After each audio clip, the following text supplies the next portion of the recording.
বিসমিল্লাহির রহমানির রহিম। বইয়ের নাম ইমানের হাকিকত। লেখক সৈয়দ আবুল আলা মওদুদী, অনুবাদ মুহাম্মদ আব্দুর রহিম। মুসলমান ও কাফেরের মধ্যে বিশেষ পার্থক্য। প্রত্যেক মুসলমান নিশ্চয়ই একথা জানে যে মুসলমান ব্যক্তির মর্যাদা ও সম্মান কাফের ব্যক্তিদের অপেক্ষা অনেক উচ্চে। আল্লাহ তাআলা মুসলমানকে পছন্দ করেন এবং কাফেরকে অপছন্দ করেন। মুসলমানের গুনাহ ক্ষমা করা হবে, কাফেরের অপরাধের কোনো ক্ষমা নেই। মুসলমান জান্নাতে যাবে এবং কাফের জাহান্নামে। কিন্তু মুসলমান এবং কাফেরের মধ্যে এতখানি পার্থক্য কেন হলো, সেই সম্বন্ধে একটু গভীরভাবে চিন্তা করা আবশ্যক। কাফের ব্যক্তিরা যেমন হজরত আদম আলাইহিস সালামের সন্তান, মুসলমানরাও তেমনি তাঁর সন্তান। মুসলমান যেমন মানুষ, কাফেররাও তেমনি মানুষ। মুসলমানদের মতো তাদেরও হাত পা চোখ কান সবই আছে। তারাও এ পৃথিবীর বায়ুতেই শ্বাস গ্রহণ করে, এ জমিনের ওপর বাস করে এবং খাদ্য খায়। তাদের জন্ম এবং মৃত্যু মুসলমানদের মতোই হয়। যে আল্লাহ মুসলমানদেরকে সৃষ্টি করেছেন, তাদেরকেও তিনি সৃষ্টি করেছেন।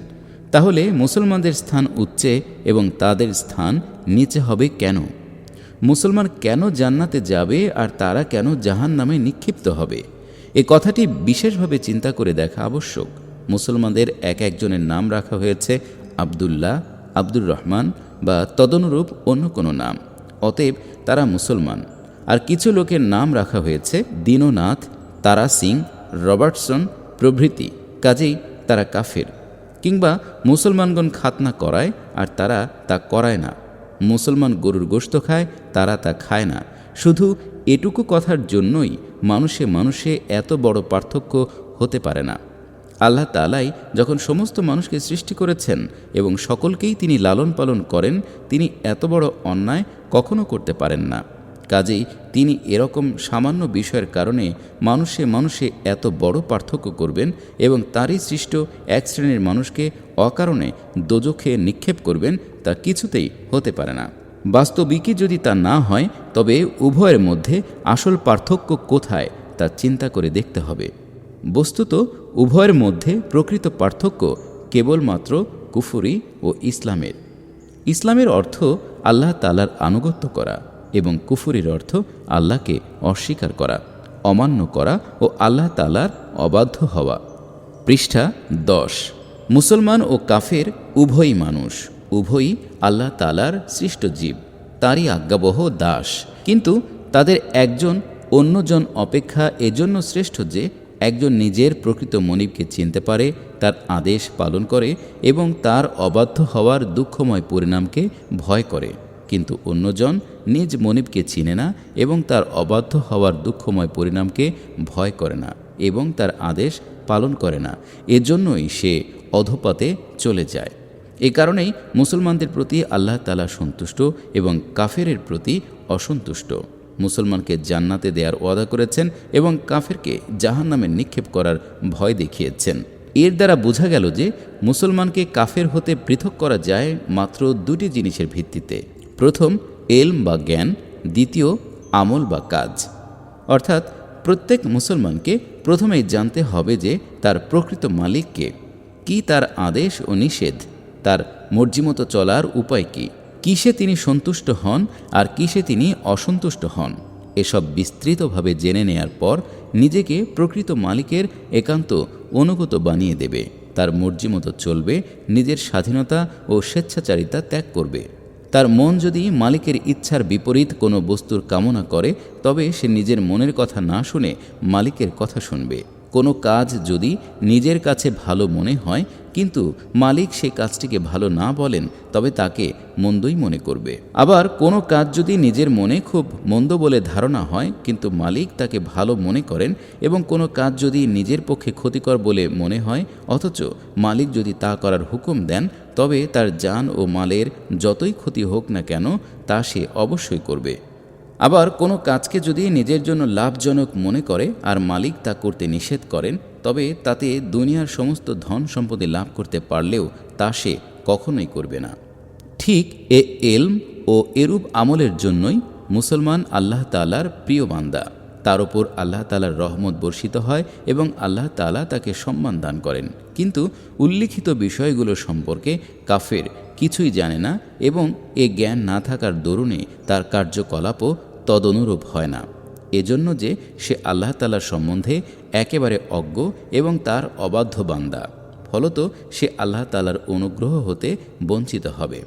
এই আলোচনার শেষ কথা এই যে ব্যক্তি নিজেকে মুসলমান বলে পরিচয় দেয় অথচ কাফেরের মতোই জাহেল বা অজ্ঞ এবং আল্লাহ তাআলার অবাধ্য, এমতো অবস্থায় কেবল নাম, পোশাক ও খানাপিনার পার্থক্যের কারণে সে কাফের অপেক্ষা কোনোভাবেই শ্রেষ্ঠ হতে পারে না, আর কোনো কারণেই সে ইহকাল ও পরকালে আল্লাহ তাআলার রহমতের হকদার হতে পারে না। পৃষ্ঠা 11। ইসলাম কোনো জাতি, বংশ বা সম্প্রদায়ের নাম নয়, কাজেই বাপ হতে পুত্র এবং পুত্র হতে পৌত্র আপনা আপনি তা লাভ করতে পারে না। ব্রাহ্মণের পুত্র মূর্খ এবং চরিত্রহীন হলেও কেবলমাত্র ব্রাহ্মণের পুত্র বলেই সে ব্রাহ্মণের মর্যাদা পেয়ে থাকে এবং উচ্চ বংশ বলে পরিগণিত হয়। আর চামারের পুত্র জ্ঞানী ও গুণী হয়েও নীচ ও হীন থেকে যায়, কারণ সে চামারের মতো নিচ জাতির ঘরে জন্মগ্রহণ করেছে। কিন্তু ইসলামে এসব বংশ বা গোত্রীয় মর্যাদার বিন্দুমাত্র স্থান নেই।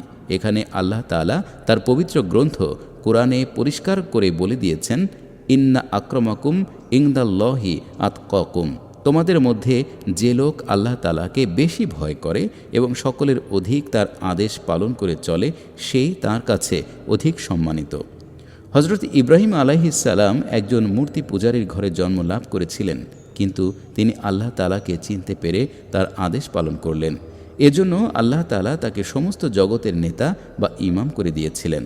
হজরত নূহ আলাইহিসসালামের পুত্র একজন নবীর ঘরে জন্মগ্রহণ করেছিলেন, কিন্তু সে আল্লাহ তাআলাকে চিনতে পারল না বলে তার অবাধ্য হয়ে গেল। এজন্য তার বংশ মর্যাদার প্রতি ভ্রুক্ষেপ করা হলো না, উপরন্তু যে শাস্তি দেয়া হলো সমস্ত দুনিয়া তা হতে শিক্ষা লাভ করতে পারে। অতএব বুঝে দেখুন, আল্লাহ তাআলার কাছে মানুষে মানুষে যা কিছু পার্থক্য হয়ে থাকে তা কেবল এলম ও আমলের জন্য মাত্র। দুনিয়া ও আখিরাতে তার অনুগ্রহ কেবল তারাই পেতে পারে যারা তাকে তার প্রদত্ত বিধান অনুযায়ী চিনে এবং তার অনুসরণ করে।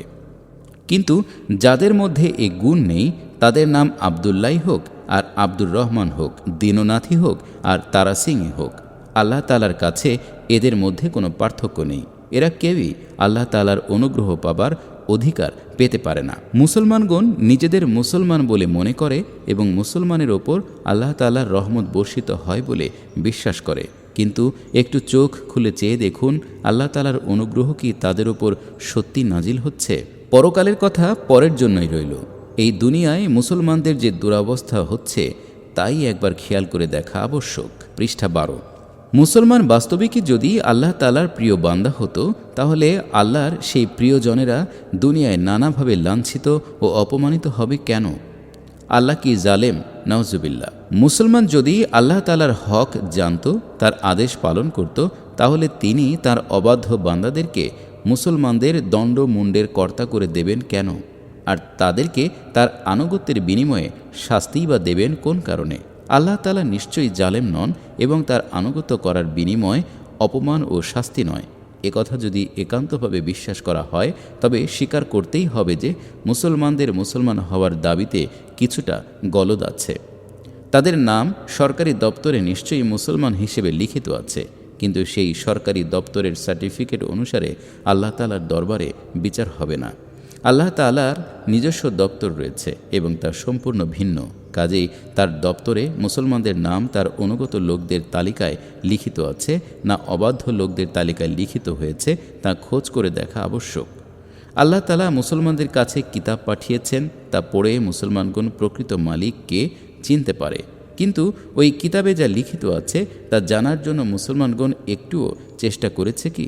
আল্লাহ তাআলা তাদের প্রতি নবী পাঠিয়েছেন, তিনি মুসলিম হওয়ার উপায় ও নিয়মকানুন শিখিয়ে দিয়েছেন, কিন্তু তার নবী দুনিয়ায় এসে কি শিক্ষা দিয়েছেন তা জানার জন্য তারা কখনো যত্নবান হয়েছে কি? আল্লাহ তাআলা তাদেরকে দুনিয়া ও আখিরাতে ইজ্জত লাভ করার পথের সন্ধান বলে দিয়েছেন, কিন্তু তারা সেই পথে চলছে কি? যেসব কাজ মানুষকে দুনিয়া ও আখেরাতে অপমানিত ও লাঞ্ছিত করে, আল্লাহ তাআলা তা এক এক করে বলে দিয়েছেন। কিন্তু মুসলমান কি সেসব কাজ ত্যাগ করেছে? এ প্রশ্নগুলোর কী উত্তর হতে পারে? যদি স্বীকার করা হয় যে আল্লাহ তাআলার কিতাব হতে মুসলমানগণ যেমন কোনো জ্ঞান লাভ করতে চেষ্টা করেনি, তেমনি তার প্রদর্শিত পথেও তারা একটুও চলেনি, তাহলে তারা মুসলমান হলো কী রূপে এবং তারা পুরস্কারই বা কী রূপে চাচ্ছে? তারা যে ধরনের মুসলমানের দাবি করছে, ফলও তেমনি পাচ্ছে, আর তেমনি পুরস্কার তারা পরকালেও পাবে। আমি প্রথমেই বলেছি যে মুসলমান ও কাফেরের মধ্যে ইলম ও আমল, জ্ঞান ও কাজ ছাড়া আর কোনো প্রভেদ নেই। কারো ইলম ও আমল যদি কাফেরের ইলম ও আমলের মতো হয় আর তবুও সে নিজেকে মুসলিম বলে পরিচয় দেয়, তাহলে বুঝতে হবে যে তার মতো মিথ্যাবাদী আর কেউই নয়। পৃষ্ঠা ১৩। কাফের পবিত্র কোরআন পড়ে না এবং তাতে কি লিখিত আছে তা সে জানে না। কিন্তু মুসলমানের অবস্থা যদি এরকমই হয়, তাহলে সে নিজেকে মুসলমান বলবে কোন অধিকারে? নবী মুহাম্মদ মুস্তাফা সাল্লাল্লাহু আলাইহি ওয়াসাল্লাম দুনিয়ার মানুষকে যে শিক্ষা দিয়ে গিয়েছেন এবং আল্লাহ তাআলার নৈকট্য লাভ করার জন্য যে সরল পথ দেখিয়েছেন, কাফেরগণ তা কিছুই জানে না। এখন মুসলমানও যদি সেই রকমই অজ্ঞ হয়, তাহলে তাকে মুসলমান কেমন করে বলা যায়? কাফের আল্লাহর মর্জি মতো চলে না, চলে নিজ ইচ্ছা মতো। মুসলমানও যদি সেরূপ স্বেচ্ছাচারী ও স্বাধীন হয়, সেরূপ নিজের খামখেয়ালি ও স্বেচ্ছাচারিতার বশবর্তী হয়, সেরূপই আল্লাহর প্রতি উদাসীন ও বেপরোয়া হয় এবং নিজের প্রবৃত্তির অনুগত দাস হয়, তবে তার নিজেকে মুসলিম অর্থাৎ আল্লাহর আদেশ পালনকারী বলার কি অধিকার আছে? কাফের হালাল হারামের মধ্যে পার্থক্য করে না। যে কাজে সে লাভ ও আনন্দ দেখতে পায়, তা আল্লাহ তাআলার কাছে হালাল হোক কি হারাম হোক, অসংকোচে সে তাই করে যায়।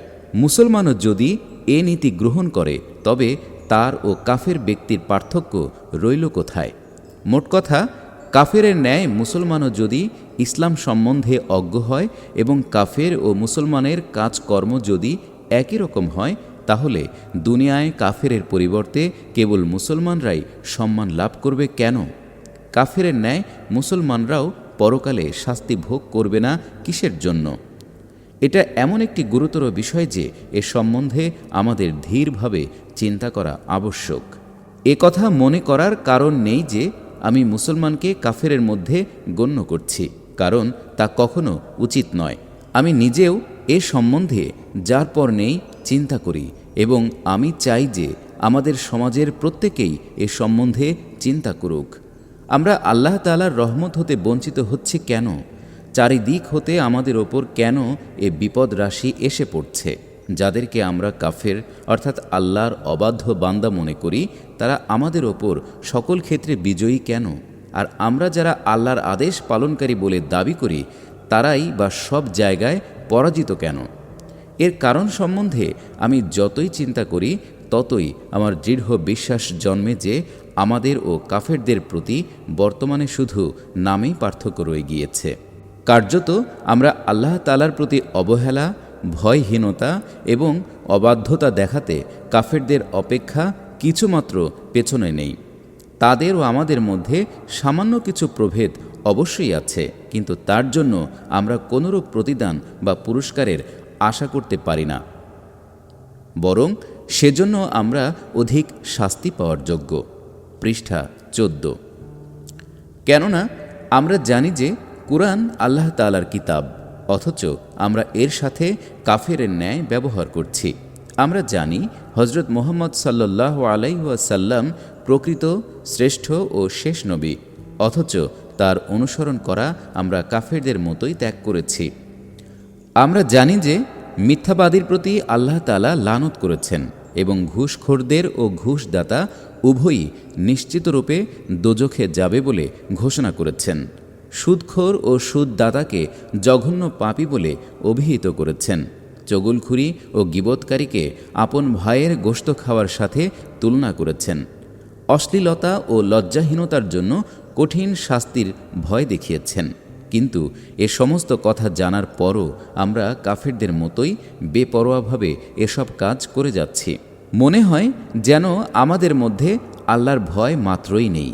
এজন্য কাফেরদের তুলনায় আমরা কিছুটা মুসলমান হয়ে থাকলেও আমাদের জীবনে তার কোনো প্রতিফলন আমরা পাচ্ছি না, বরং কেবল শাস্তিই পাচ্ছি নানাভাবে এবং নানা দিক দিয়ে। আমাদের ওপর কাফেরদের জয়লাভ এবং সর্বত্র আমাদের পরাজয় এ অপরাধেরই শাস্তি। ইসলাম রূপ এক মহান নেয়ামত আমাদেরকে দেয়া হয়েছে, অথচ আমরা তার বিন্দুমাত্র কদর করিনি। এটা অপেক্ষা বড় অপরাধ আর কি হতে পারে? ওপরে যা কিছু বলেছি তা কাউকে ভর্ৎসনা করার উদ্দেশ্যে বলিনি, ভর্ৎসনা করার উদ্দেশ্যে কলমও ধরিনি। আসলে উদ্দেশ্য এই যে আমরা যা কিছু হারিয়ে ফেলেছি তা ফিরে পাবার জন্য চেষ্টা করা হোক। হারানো জিনিস পুনরায় পাওয়ার চিন্তা মানুষের ঠিক তখনই হয় যখন সে নিশ্চিতরূপে জানতে ও বুঝতে পারে যে তার কি জিনিস এবং কত মূল্যবান জিনিস হারিয়েছে। এজন্যই আমি মুসলমানদেরকে সতর্ক করার চেষ্টা করছি, যদি তাদের জ্ঞান ফিরে আসে এবং তারা যে প্রকৃতপক্ষে অত্যন্ত মূল্যবান জিনিস হারিয়ে ফেলেছে তা যদি বুঝতে পারে তবে তা পুনরায় পেতে চেষ্টা করবে। আমি প্রথম প্রবন্ধে বলেছি যে মুসলমানের প্রকৃত মুসলমান হবার জন্য সর্বপ্রথম একান্ত দরকার হচ্ছে খাঁটি ইসলামী শিক্ষা ও ইসলাম সম্বন্ধে প্রকৃত জ্ঞান। পবিত্র কোরআনের শিক্ষা কি? রাসূল পাকের প্রদর্শিত পথ কি? ইসলাম কাকে বলে? কুফর ও ইসলামের মধ্যে পার্থক্য কোন বিষয়ে? এসব কথা প্রত্যেক মুসলমানেরই সুস্পষ্ট রূপে জেনে নেওয়া আবশ্যক। এ জ্ঞান না থাকলে কোনো ব্যক্তি মুসলমান হতে পারে না। কিন্তু দুঃখের বিষয়, তারা সেই এলম অর্জন করতে কোনোই চেষ্টা করে না।